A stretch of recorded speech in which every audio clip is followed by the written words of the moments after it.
Hoje, o paradoxista vai ser sabatinado pelos amigos cristãos. Bom, pessoal, nós estamos agora abrindo uma série de debates sobre o paradoxismo nesse quadro que é o Boia Dialética. Tem como objetivo pegar textos técnicos, textos da história da filosofia e trazer para uma conversa. Os outros vídeos dessa série vão ser com pessoas do meio acadêmico que pesquisam em filosofia e etc. Mas pareceu para nós que seria útil fazer um primeiro vídeo que fosse com pessoas que não estão nesse meio específico, mas que ainda assim têm curiosidade, que conversam sobre. Então eu chamei aqui hoje dois amigos cristãos, com quem eu converso bastante sobre filosofia, e cada um trouxe uma pergunta, um questionamento, e a gente vai então tentar, a partir desses questionamentos, trazer algumas elucidações relevantes sobre o paradoxismo, que está apresentado no texto The World in Paradox, Fields of Sense Ontology and the Outlines of Paradoxism, um texto que eu escrevi e que vai ser o tema desse vídeo e dessa série no geral. Que foi? Então eu vou apresentá-los e passar já para as perguntas. O primeiro deles é o Rafael. Junto com ele, nós temos o Leonardo Gonçalves, de Cachamorra. Bota aí o trecho da música dele na tela. Te seguir deixando que eu sou pra trás.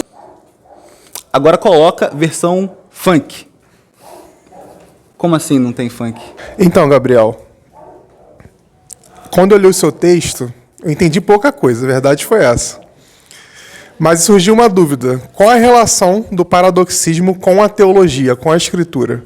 Eu estava até conversando com o Ítalo, né, outro amigo nosso, sobre meio que duas tendências na teologia. Uma que acha que a melhor filosofia vem da teologia e outra que separa, né? E me parece muito claro que você é dessa primeira que junta, que acha que a melhor filosofia vem da teologia, e eu não. Imagino que o meu argumento não vai ser suficiente, mas eu vou tentar esclarecer por que eu não sou dessa primeira linha, né? Eu vejo a questão teológica como uma questão muito pungentemente de fé. Ou seja, eu preciso que a pessoa com quem eu estou lidando teologicamente partilhe de premissas que não são premissas argumentativamente demonstráveis. Por quê? Porque se forem demonstráveis, a outra pessoa que não acredita naquilo é simplesmente burra. É uma questão de burrice, de questão cognitiva, realmente. Claro que a gente pode pensar numa polissemia da palavra crença. Então, a gente pode pensar que uma parte da crença seria uma crença intelectual, uma outra parte seria uma crença espiritual, que a gente não consegue explicar muito bem. Mas me parece que, se alguém realmente consegue entender o que o Evangelho fala e aquilo dali faz sentido, então ela crê no que está ali textualmente exposto, meio que isso é o pré-requisito para crença em sentido forte. Isso é uma questão para se debater. Mas a minha postura parte desse pressuposto de que a crença não pode ser demonstrável. Eu não posso ter uma base de fé que, no fim das contas, seja uma base racional e que eu posso demonstrar para os outros, porque senão perde esse caráter de crença. E eu acho isso perigoso, inclusive, em quesitos sociais, sabe? Porque isso pode levar pessoas a acharem que tem que se impor o que a Bíblia fala, porque é o que é mais racionalmente correto, então todos têm que admitir aquilo. Só que, no fim das contas, se Deus é uma crença, eu não posso querer que na filosofia, no debate ético, que está aí aberto para todas as pessoas, eu não posso demandar que o outro tenha pressupostos que são simplesmente questão de fé, sabe? Tipo, acredita. Por quê? Porque é isso. Olha toda a realidade e tal. E aí a pessoa vai por outros caminhos demonstrar que não é demonstrável que Deus existe. E eu concordo que isso que não é demonstrável, ou que pelo menos é uma questão em disputa. Então, se eu demando Deus para debater ética, se eu demando Deus para debater o que é melhor, se eu demando Deus para debater o que é verdadeiro, eu preciso, então, eliminar a ausência dessa não crença. E isso pode ser um meio para ações políticas problemáticas, sabe? Então, eu gosto dessa separação. O que eu acho é o seguinte: a filosofia ela não pode determinar se Deus existe ou não. Isso é uma questão de fé. O que a filosofia pode determinar é que ela não consegue determinar essas duas coisas. Eu creio que o cristianismo não vai contra nada do que a gente consegue encontrar na pesquisa ética, na pesquisa ontológica, na pesquisa epistemológica. Então, o cristianismo é harmonizável, mas não provado por essas áreas, né? Então, esses são os meus temores, e por isso eu gostaria de manter essas duas áreas separadas, embora possibilitando interações e intersecções. Deixa eu ver se eu entendi. O seu argumento é que, no fim das contas, o cristianismo é uma questão de fé, e a fé, digamos, salvífica não é demonstrável, é isso? A fé salvífica é... Perdão por interromper, mas pelo que eu entendi, ela é demonstrável dentro da religião, mas não filosoficamente. É isso? Sim, porque no âmbito da filosofia você precisa de coisas que não sejam escondidas. A fé salvífica é escondida de todo mundo, até da própria pessoa. E me parece que o grande pré-requisito é você crer e se arrepender, né? O arrependimento ainda é uma questão muito subjetiva, mas a crença é razoavelmente fácil da gente pensar como eu li, eu entendi o que está escrito aqui e eu acho que isso daqui faz sentido. Mas a noção de crença é polissêmica. Então isso é uma porta para se debater, sabe? Eu não estou falando que a minha posição é absoluta. Mas no momento eu sigo por essa linha e por eu achar que eu colocar a crença em Deus como um pré-requisito para os melhores debates possíveis em epistemologia e em ontologia, eu estou fechando portas de diálogo, em vez de colocar um campo... Porque, por exemplo, na física, né, na história, eu não preciso crer em Deus para argumentar. E eu creio que para tentar determinar o que é um conhecimento, para tentar determinar como se lida com a noção de ser, eu posso fazer isso racionalmente, sem apelo para uma crença que eu tenho que demandar que o outro tenha. Vamos lá. A minha dúvida, ela começa com a minha, de certa forma, ignorância a respeito da filosofia. Não sei como muito bem que a filosofia se comporta, como ela tem utilidade prática. Apesar de saber que ela tem, eu não sei como é a mecânica para que isso aconteça. Mas a questão do paradoxismo, o que eu identifiquei é que como a filosofia já é completamente abstrata, não tem nada palpável que eu possa utilizar para poder fazer a mecânica de raciocínio, para poder chegar a conclusões, e o paradoxismo ainda pega isso e eleva ao quadrado, ao cubo, à quinta, vigésima potência, ao abstrato do abstrato do abstrato. Então, tipo assim, se eu não conseguir entender o fundamento, agora eu não entendo mais nada mesmo, entendeu? E eu queria entender como que funciona a filosofia, ponto inicial, como que funciona, qual que vai ser o resultado prático do paradoxismo na realidade. Tem uma falácia, eu não vou lembrar agora o nome dela direito, mas que é basicamente isso. É como se você falasse coisas que parecem complexas para enrolar o outro. E eu me lembro, eu vi um vídeo, sobre música inclusive, que o cara estava falando alguma parada de teoria musical, criticando, ou... Não. Ele estava defendendo, usando teoria musical, e o outro cara estava criticando, e aí o cara que estava criticando, que não estava no vídeo, né? Esse rapaz estava contando uma história, ele falou, não, você está usando essa falácia, você está colocando coisas complexas, mas na verdade... Aí ele falou, não, eu só estou usando os termos que isso daqui não é uma complexidade muito profunda, eu consigo desenvolver o que eu estou falando e deixar razoavelmente explícito e tal. Então, o que acontece na filosofia muitas vezes é que os termos, eles sintetizam muita coisa. Esse é um problema até para quem quer começar em filosofia. Isso acaba acontecendo na teologia também, né? Quem começa o estudo tem muito termo que... O termo ele comprime muita coisa. Então, você que está ali já acostumado com ferramental, e o meu orientador me falou isso logo no início, inclusive, quando eu comecei a fazer pesquisa de iniciação científica, ele falou assim, a filosofia muitas vezes se parece mais com o trabalho do sapateiro, porque é uma questão de você ganhar familiaridade com o processo que você está fazendo, com as ferramentas que você tem. Então, por exemplo, o transcendental do Kant. O transcendental do Kant significa, em termos técnicos, condição de possibilidade. Então, a pessoa vê o transcendental, já está acostumada com os seus usos e não precisa de muitas explicações. Só que esse é um termo de vários. E às vezes você pode ler uma página inteira cheia de termos que parece que não fazem sentido, mas tem um sentido sintetizado. No geral, a filosofia tenta lidar com aquilo que a gente experiencia e com uma justificativa racional para se defender certa postura ou não em relação ao que está acontecendo. Isso pode ser no campo da ética, o que é correto de se fazer. Isso pode ser no campo da epistemologia. O que significa ter um conhecimento? Eu sei isso ou eu acho isso? Eu acredito? Qual é a diferença? Pode ser no campo da realidade. O que é a realidade ela mesma? Então, se eu parto só dos meus sentidos, eu posso ter uma noção muito ingênua do que é o real. Parece que, para se justificar várias coisas que acontecem, muitas categorias e conceitos mais abstratos são necessários. Então, a filosofia ela tenta fazer uma espécie de sopa, uma espécie de mistura assim, de coisas para lidar com essas questões. No geral, a gente pode pensar em questões fundamentais, mas são questões, no fim das contas, que são tradicionalmente vinculadas à filosofia, né? E questões atuais que, no geral, têm algum link com essas questões originais que nenhuma outra ciência lida. E aí tem uma questão que é a seguinte: alguns filósofos expandem o que é a experiência sensorial. Alguns ficam nos 5 sentidos, outros falam não, que tem 6, que tem indefinidos. Então, é possível a gente pensar no direcionamento racional como uma espécie de experiência sensorial.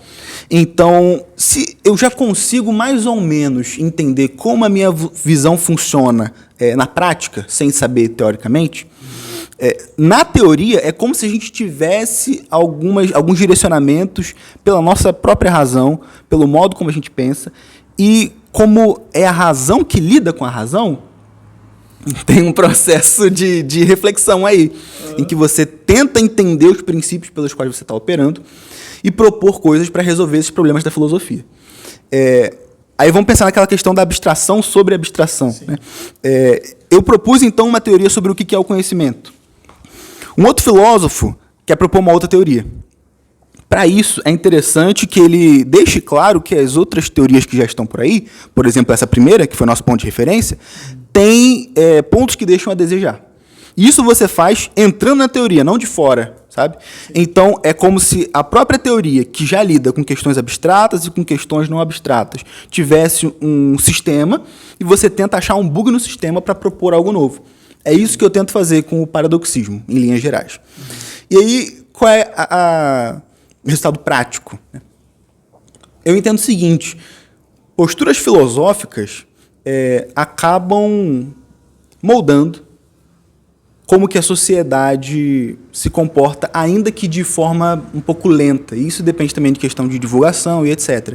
Mas você vê, os grandes movimentos atuais sobre questão de minoria, sobre movimentos sociais e tal, tem uma base filosófica forte. A gente pode pensar aqui, por exemplo, nos pós-modernos, na filosofia decolonial e etc. Então, o que eu entendo é o seguinte: a filosofia ela oferece a possibilidade de a gente repensar as bases conceituais da sociedade. Vou te dar um exemplo da questão do realismo, porque o paradoxismo é, antes de mais nada, um realismo, né? Ele parte do debate realista. A pessoa que se põe como participante do grupo do LGBTQIA+, se ela está dentro do paradigma da pós-modernidade, ela não tem muitas opções de como lidar com a realidade do que ela experiencia. A partir de um framework realista, você pode dizer que a experiência LGBTQIA+, aí eu não sei todas as letras, é uma experiência real. E que você precisa, então, investigar aquilo com uma dignidade tão grande quanto você investiga uma célula, quanto hoje você investiga as línguas, né, no seu uso e tal, de forma descritiva. Então, eu entendo que a virada realista, esse foco na realidade, traz maior dignidade para esse tipo de pesquisa. Por exemplo, lidar com questões raciais a partir do framework realista, não só trazem realidade para aquilo que foi perpetuado, como também desmistifica o que era tido como realidade para as pessoas racistas, digamos assim. E o paradoxismo, ele tem um compromisso pluralista, assim como, por exemplo, a filosofia do Marcos Gabriel, que eu gosto muito. Eu me desvinculo do Gabriel em algumas instâncias, porque eu acho que ele não dá conta de justificar essa pluralidade, esse pluralismo. O paradoxismo seria uma base para o pluralismo, e o pluralismo diz que tudo quanto é coisa existe. Por exemplo, a sua crença de que X é Y, e vamos supor que essa sua crença esteja errada. Uma tal coisa é tal coisa. Essa sua crença é real. Então ela é verdadeira enquanto crença sua. Somente pelo fato de eu acreditar, ela se torna real. Exatamente. Entendi. Ela só não tem a correspondência que você achava que teria. Entendi. Sabe? Então o pluralismo, ele consegue, e um pluralismo realista, né, consegue fazer com que a gente olhe de novo para todo tipo de questão com um olhar mais aberto, com um olhar mais empático. Sabe? Eu acho que esse seria o ponto principal que eu gostaria de defender. Essa pluralidade intrínseca que a gente precisa dar conta, e não forçar no outro algum tipo de paradigma e tal, mas tentar juntos investigar o que está acontecendo de fato, a partir de uma base que possibilite isso. Se eu parto de uma base que não me dá vazão para um pluralismo, eu vou dizer, por exemplo, que a experiência LGBTQIA+, ou é, na verdade, uma ilusão que deve ser reduzida a átomos, ou vou dizer que é uma ilusão porque tudo é ilusão e não dá para falar de realidade, mas eu posso levar aquilo a sério, sabe? Levar a experiência da pessoa a sério e tentar entender o que de fato rola, e conceitualmente, empiricamente, talvez. E é isso, eu responderia assim. Eu acho que eu entendi. Então, eu até queria te perguntar, a tua formulação inicial, ela veio da sociologia? Foi um pensamento sociológico que te levou a formar essa forma de pensamento? Ou quando você foi ver na prática, não, acho que na prática dá para encaixar também nesse tipo de situação, porque eu entendi que como ela questiona, até o fato de você ter falado de que simplesmente por eu acreditar em algo ou por eu estar vivenciando algo, aquilo já se torna real, ela realmente traz muito mais dignidade, né? Você não tem uma listagem muito grande de confirmações que precisam ser preenchidas para que aquilo se torne algo realmente digno de atenção, relevante. Mas aí da questão sociológica, veio da sociologia ou você foi descobrir depois, no meio que, enfim? Na verdade, veio da ética e, na verdade, veio da minha personalidade. Porque eu sempre fui muito conflituoso. Eu sempre gostei de encontrar conflitos e tal. E eu via muita gente falando, você tem que ser mais altruísta e tal. Você não pode ficar tão focado na sua opinião, no que você quer falar e tal. E aí... Fala. A diretora falou, eu sou essa muita gente. Então, eu queria conseguir defender que o conflito é inerente à realidade e positivo, mas sem anular o lado da harmonia também. Então, eu precisava conseguir defender, no mínimo, essa pluralidade.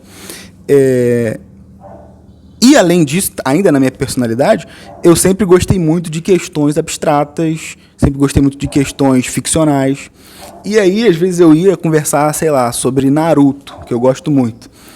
E a pessoa falava, eu também gosto. Eu falo, mas essa parte aqui do plot é muito ruim, né? Aí a pessoa fala, mas nem é real. Pra que você vai debater sobre isso? E aí isso me incomodava muito. Eu falava, não, mas eu entendo que tem um resultado muito produtivo em debater sobre isso. Por que eu não posso debater sobre isso daqui?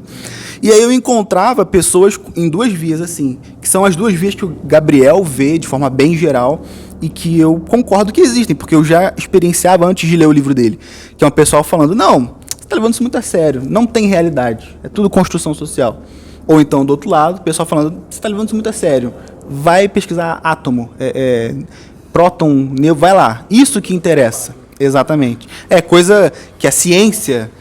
até porque o átomo em si, a gente não toca no átomo enquanto átomo, né? O que é palpável é isso aqui, mas para o cara, essa linha de investigação é o que demonstra que a realidade é e tal.